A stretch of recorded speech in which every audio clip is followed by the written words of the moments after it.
I have with me Susan Credle, the global CC of FCB.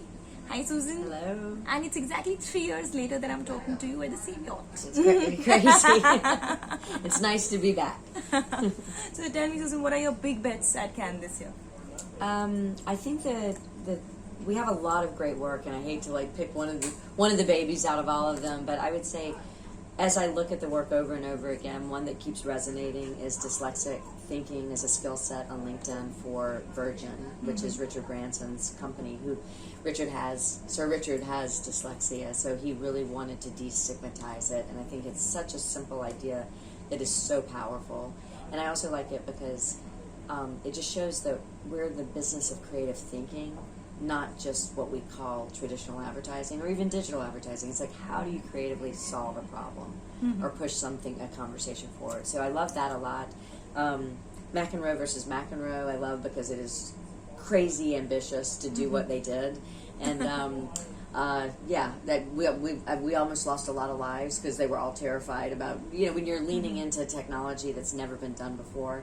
But I also think that's our responsibility, is to push through what we call maybe innovation or technology to bring about a creative moment that's never been done before. But it's terrifying when you're doing something that's never been done before. But they did it, they persevered, and it was really beautiful to see an idea grow into a piece of content that someone like ESPN ran as a piece of programming, not as an ad. And then there were ads running in between the advertising idea, which was kind of surreal. It's like, okay, so our advertising idea actually is a piece of content that now contains ads. So that's really sort of bizarre. So I like that a lot. I love Chat Pat From India. From India. I just think that idea evolved and found itself, and I think that the team did such a good job of seeing this precious young child and played, and we don't play enough in this business. So to actually start to play and let something become something that you didn't know it was going to become, and the amount of money that has been raised and the brands that have stepped up and said, we want to do it, imitate us, play with our brand. It's kind of lovely. So I could go on and on, but do you think today creativity and innovation have to go hand in hand to make a mark? Well, I think innovation is an outcome of creative thinking. So I think if you're going to be innovative, you have to be creative. So I would say, I think that the thing that we need to always understand is that creativity is not an ad. Creativity applied to an ad makes a better ad. Creativity applied to innovative thinking makes better innovative thinking. So I think, as we're in Cannes, as a creative festival, we're limiting our potential if we're if we're separating it. I always say that anything you do, if you apply creativity, it will be more profound, it will be more interesting, it will be more meaningful. Whether I'm an interview, what are you going to do creatively to make this interview even more interesting? That's how I approach all of life, is in this moment, if I apply creativity, what happens? Right. So I think creativity is something you practice in everything you do.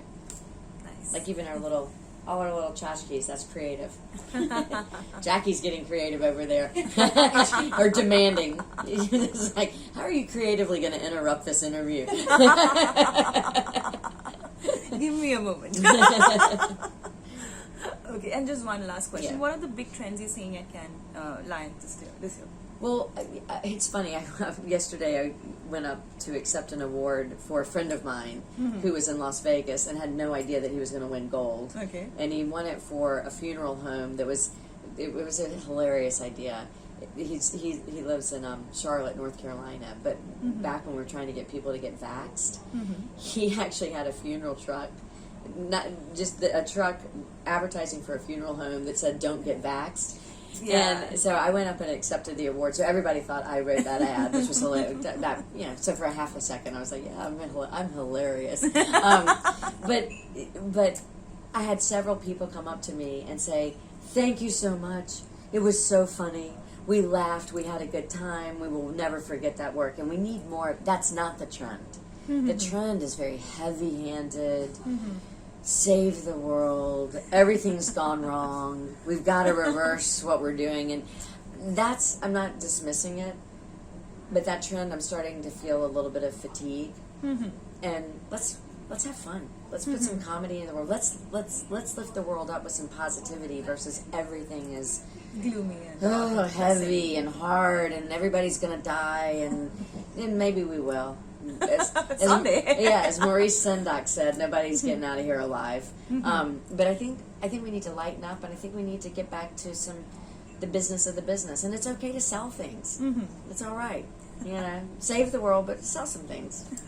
Hope we see more lighter campaigns maybe in the Maybe days so. to come. I'm going to push for it. I'm going to be looking for it. So May you win many of those and go up to on stage to collect your award. I know, exactly. I'm sure. I think a lot of rumors started about, are they buying Boone Oakley? Did she leave FCB? And I was like, nah, I do a little side hustle for little agencies and just write for fun every once in a while because they won't let me do it at this big agency. So Fabulous. Jackie, we are done. yeah, thank you. It's a pleasure. Cheers.